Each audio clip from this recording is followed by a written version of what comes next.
Roman. I stand by the door, my eyes tracing the contours of her face as she lies there, enveloped by the sheets. She's been out cold for 2 days, 2 agonizing days of wondering whether the wolfsbane would claim her. I never thought I'd find solace in the rhythmic sound of someone else's breathing, but here I am, hanging on to each rise and fall of her chest like it's a lifeline. I want her to wake up, and yet, I dread it. I was on my way to her workplace for the last time when I saw the attack. Sam, or Esteban, the rat, had her cornered.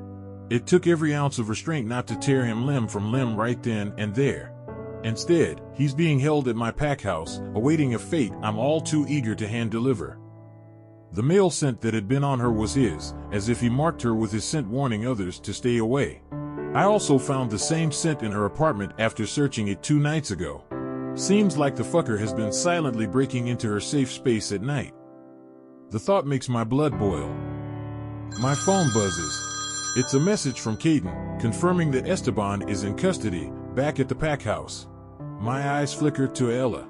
How close she came to, no, I can't even think it. I shove my phone back in my pocket, the weight of what I've just read sinking into me. What kind of man am I? I can deal with traitors and enemies, but when it comes to her, all my cunning fails me. Gone are the stolen moments in the cafe, the playful banter, the lingering touches. I can't be Jay now, not after what's happened. Jay was a fantasy, a brief respite from my reality. As Roman, my world is ruthless, bound by duty and marred by violence. And it's that world that has now ensnared Ella. I sit on the edge of the bed, my fingers itching to brush those stray strands of hair off her face when she stirs. Her eyes flutter open and meet mine. For a fleeting second, she frowns, but then her eyes light up, her lips part in a half-smile. Gods, how I wish I could freeze this moment. Her smile has always been my undoing. But then I remember who I must be. Jay? She says that name and I swallow deeply. Then she sits up. What are you? Hello, Ella. I say, letting the name fall cold and heavy between us. And there it is. The light in her eyes snuffs out, replaced by a confusion that swiftly turns into realization. She understands, maybe not the details, but enough. I grit my teeth when the horror seeps into her eyes when she looks at me. And I know I will never see that warmth again. Roman? The way she flinches when I nod my head, like she's physically been struck, is a low blow. Her eyes widen, and I watch as they go from confused to understanding to shattered in the span of mere seconds. But, why? She stammers, her voice barely above a whisper. It's been 2 years. Why couldn't you just let me be? Why? I repeat, mockingly. Because you're my bounty, little bird. Did you think you could just run away from an arranged marriage and live happily ever after? She winces at my coldness, but then quickly hardens, adopting a defensive stance even while lying in bed. So you came to collect what's yours? Is that it? Something like that. I say, my words icy. I came to collect a liability. Her eyes narrow, trying to decipher me, and little does she know she can already see right through me. So, Jay was never real. Was it all a lie? Jay served a purpose, I say, feeling a twinge of regret as her eyes flash with hurt. She scoffs and her eyes widen in disbelief. A purpose? I was just a target to you then? Initially, yes. I answer, unable to look away from her piercing gaze. Each word I utter, though necessary, feels like a betrayal, scraping my insides raw. You're saying initially like something changed. So, what changed? She's challenging me now, her eyes a blend of defiance and desperation. Things became complicated, I state, not daring to expose how entangled my feelings had become. Because you fell for me? Her words hang heavy in the air, a question but also an accusation. If that's what you want to believe. I snap, but it's like swallowing shards of glass, each word cutting as it leaves my mouth. So, what's the plan now? Drag me back to be your unwilling bride? She's testing me, pushing me, her voice filled with scorn and anguish. The switch I just flipped in her heart shows as clear as day. My mission has always been to ensure your safety and return you to the pack. I explain, crossing my arms and staring at her. Even if I don't want to go back? Even if I hate you for all of this? That's inconsequential. I shoot back, but the coldness in my own voice shocks even me. I almost wish she would scream, shout, cry, anything to break the icy tension that my words have spun around us. But she doesn't. She just looks at me, her eyes filled with a blend of revulsion, hurt, and a flicker of something I can't quite place, pity, perhaps. Is it? She challenges. Even for an alpha, you can't tell me you don't see the flaw in dragging someone back who despises you, who you allegedly have complicated feelings for. For a moment, I'm speechless.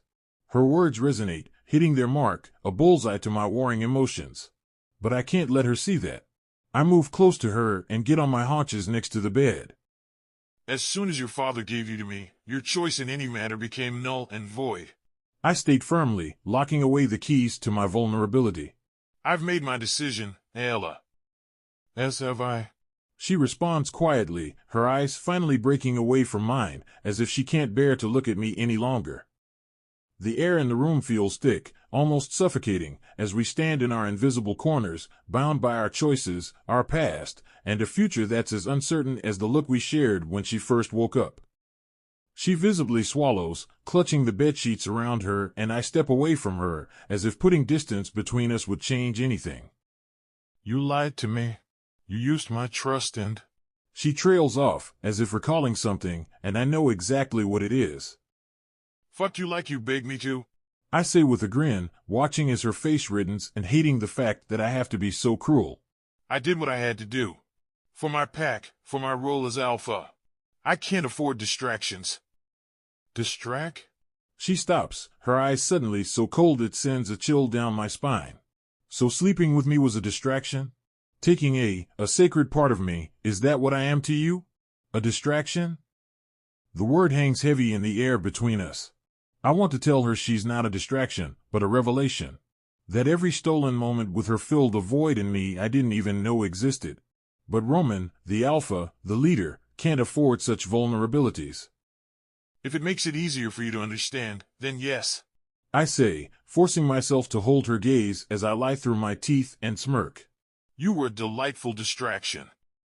Her eyes widen for a moment, and I can almost see her heart break, a silent shattering that echoes in the empty spaces between us. So, all this time as Jay, you were what? Gathering intel? Playing me? That's not. I start, but then stop myself. No amount of explanation can undo the betrayal she must be feeling. So, I resort back to the indifferent mask I've perfected over the years. The reasons are inconsequential. What matters is you're here, and you're safe. Safe? Being anywhere near you is the opposite of safe, Roman, she spits out, each word laced with an anger I hadn't expected. You mistake me for someone who gives a damn about your opinion, Ayla. I reply, my voice so devoid of emotion it's almost robotic. She laughs bitterly. And this is exactly why I ran away from what my father had planned, because I am done being a pawn in your games. Isn't that just too bad for you then? I say. Poor Alpha Princess didn't like the direction her life was headed, so she decided to run like a coward. A coward! She scoffs, shaking her head. I think you need to look in the damn mirror before you call me a coward. I stand there, staring at her because what else can I say? I know I'm a fucking coward for what I've done, for fooling her and closing off the vulnerable side of me before she could see it as clear as day. Why am I not surprised? She continues. The great Alpha Roman, always hiding behind his title. Never the man, always the mask, even as Jay. You couldn't be honest with yourself. I stiffen. Her words hit too close to home, unearthing buried feelings I can't afford to dig up. That mask is what keeps my pack safe. It's what keeps you safe. I say, each syllable a chunk of ice falling into an already frigid room. Did it ever occur to you that maybe I don't want to be safe? That maybe I'd rather face danger than live a lie? Her words are a crack in the dam I've built to hold back my emotions. But I repair it quickly. I have to. I lean down and take her face in my hand, hard, and she visibly flinches. Your wants stopped being your own the moment you became mine, Ayla. Those words are like shards of glass in my mouth. I almost wince as I see her expression crumble, her eyes filling with a betrayal that mirrors my own internal fracturing.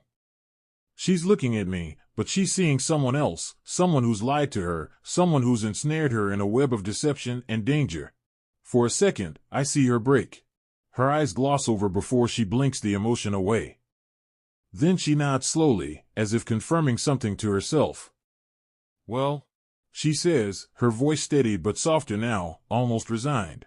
Will you kill me now or later? My jaw clenches involuntarily. That's not for you to worry about. You're right, she says, looking away. It's not. Because the man I thought I knew, the one who would have cared what happened to me, never really existed, did he? It takes everything in me not to break, not to shout out how much I wish things could be different. But wishes are for the naive, and reality is a harsh road that neither of us can escape from. My role, my duty, demands that I remain Roman, the cold and calculating alpha, the leader who can't afford the luxury of sentiment. As she turns her face away from me, I see a single tear escape, trailing down her cheek. I've never felt so cold in my life. No, he never did, I say with finality, but when she turns to face me again, the look on her face feels like a silver dagger to my heart. The room falls silent. She stares at me, a mix of fury and betrayal burning in her gaze. And as much as it pains me, I stare right back, giving her nothing but the stony facade of Roman, the alpha, the leader. Not Jay, the man who walks her home and gets to hold her hand. Not Roman, the man who's in love with her. Just Roman, the man who can't afford to be, because to love her is to put her in danger.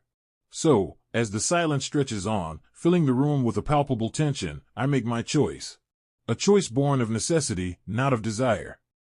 I turn to leave the room, one thought lingers, haunting me with its cruel irony, and saving Ella, I've lost her. And in losing her, I realize how much I've lost of myself. I walk away, her words echo in my head, each one a nail in the coffin of what could have been. And though I won't admit it, even to myself, something inside me is screaming, rebelling against the lie, against the cold truth of the world I've bound us both to. I've done my duty, upheld my responsibility as alpha, but the cost is a weight I will carry, a wound that won't heal, a coldness that won't ever truly warm. Ella. As the door clicks shut behind him, the weight of Roman's words still hangs in the air like a heavy fog. Lying on the bed, the cotton sheets suddenly feel like shards of ice against my skin. I can't wrap my head around it. Roman. Jay. They're the same person, and I'm the idiot who never saw it coming. For the last 3 months, I thought I was falling for a guy who understood me, someone different from the macho alphas I'd been running from. I let my guard down, allowed myself to believe in this lie because I so badly wanted it to be true. I was delusional to think someone like him could love someone like me. I feel nauseous, like I've been turned inside out. Was any of it real? Was any part of Jay, his smiles, his touch, the warmth in his eyes, was any of that him? Or was it all just another facet of his calculated betrayal? My mind races, retracing conversations, touches, promises, all the intimate moments we shared. They flicker through my mind like snippets of a film, each scene tainted now, each loving gesture a calculated move in his twisted game. Why didn't I listen to my gut? There were signs, weren't there? Small inconsistencies, the way he knew things he shouldn't have known, the way he never really talked about his past. But I brushed it off, told myself I was being paranoid. I wanted so badly to believe in him, in us. I was tired of running, tired of being alone. And now, it turns out, I'm more alone than ever.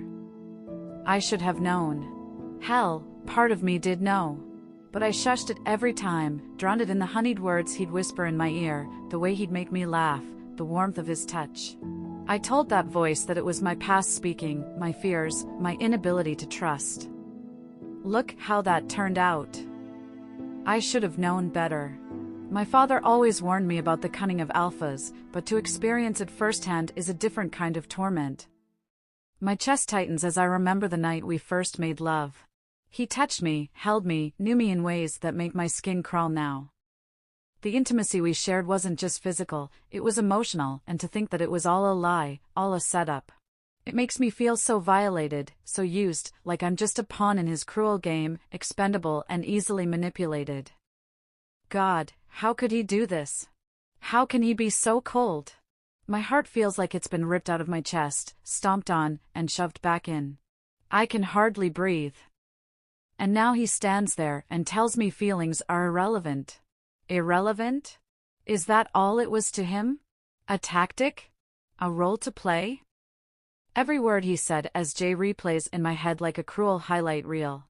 "You're safe with me," he'd said, holding me close, and I, the naive fool, believed him. But the man I thought was my sanctuary was the very storm I was trying to escape from. God, how could I not see through it? Tears start flowing, hot and angry, as I curl up on the bed. I let out a soft sob, my body trembling with a mixture of anger, humiliation, and a heart-wrenching sorrow. I clutch my stomach as if I could physically hold together the pieces of my broken heart. I want to scream, throw something, run far away from this nightmare. But what's the point? He's already taken everything from me, even the dignity of my own emotions. I'm jolted back to the harsh reality when the door swings open. Roman stands there, his face as cold as stone. "We're leaving in 10 minutes," he says coldly, breaking the silence like a hammer through glass. "If you make a scene, if you scream or do anything stupid, I'll kill everyone you've ever looked at twice. Understand?" He's not bluffing. I see it in his eyes, the eyes I thought I knew, the eyes that have now become as unfamiliar as his real identity. My heart plummets at his words, confirming every horrible thought spiraling in my mind. The cruelty of his threat is what solidifies it for me. This is who he is, who he's always been. I look up at him, my eyes probably as hollow as I feel. This man, this monster, has stripped me of everything, even my will to fight. Because if he's capable of this, what else is he capable of? In that moment, I realized the man I thought I was falling for never existed. I fell for a ghost, a figment of Roman's manipulative imagination. He stands there, waiting for my response. I feel a part of myself break away, a fracture in the very core of who I am and who I thought I could be. "I understand." I force the words out, each syllable heavier than the last, carrying the weight of my shattered illusions and a love that never was. I can't believe I fell for him. I can't believe I let him so close that he could aim and hit with deadly precision. He leaves, and my tears flow freely now. There's no more reason to hold back. I allowed myself to fall for him, allowed myself to believe I was loved, that I was worth loving. And as I lie here, sobbing into the pillow that still faintly smells of Jay, I can't help but think that's the most tragic part of all. That deep down, beneath the layers of toughness and independence, I wanted to be loved so much that I ignored every red flag, willfully blinded myself to the glaring signs that something was amiss.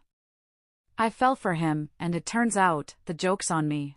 The cage I was so desperate to escape from, the past I thought I could outrun, it's all caught up to me now.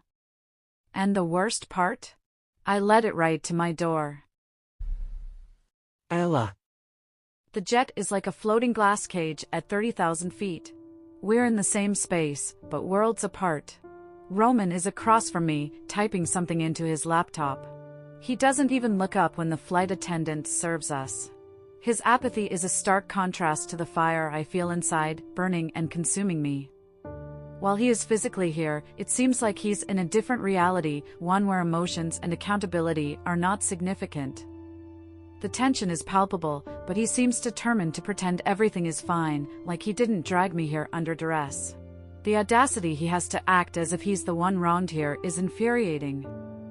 I keep my gaze fixed on the window, watching the clouds go by. They're free, floating wherever the wind takes them. I'd kill to be that unanchored right now. To be anywhere but here, with the one man who has become the epitome of all the cautionary tales I'd ever been told. Thinking back on it now, I don't know how I was so dumb. He has the tattoos of a Russian Pakhan, the damn Bratva stars on his shoulders. What the hell was I thinking? How could I let myself get blindsided like that? As the jet descends, I catch glimpses of sprawling woods and a river that winds like a silver ribbon through the landscape.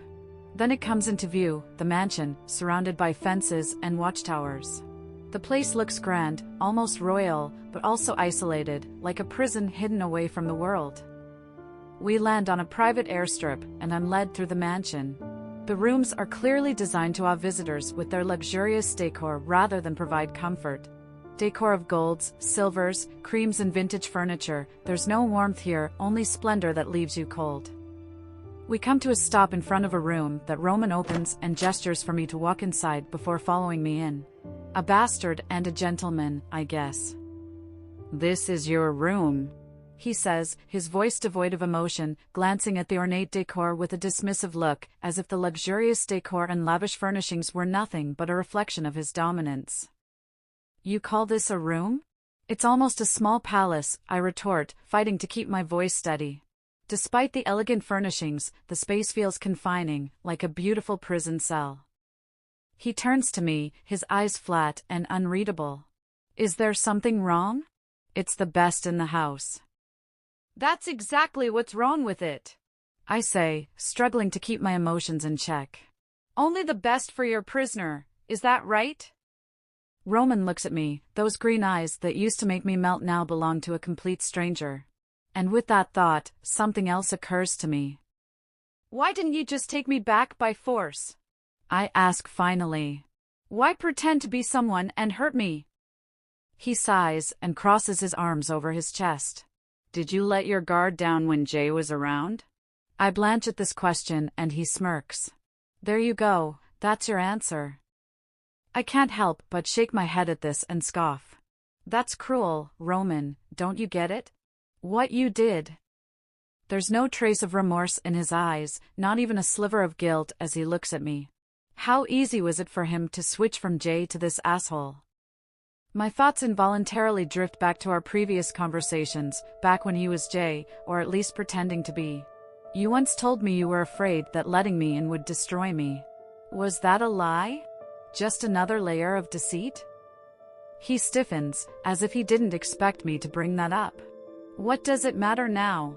Those words were Jay's, not mine." "Then who are you, Roman?"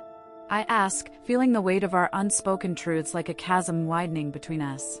"Because Jay would have never trapped a woman in a gilded cage."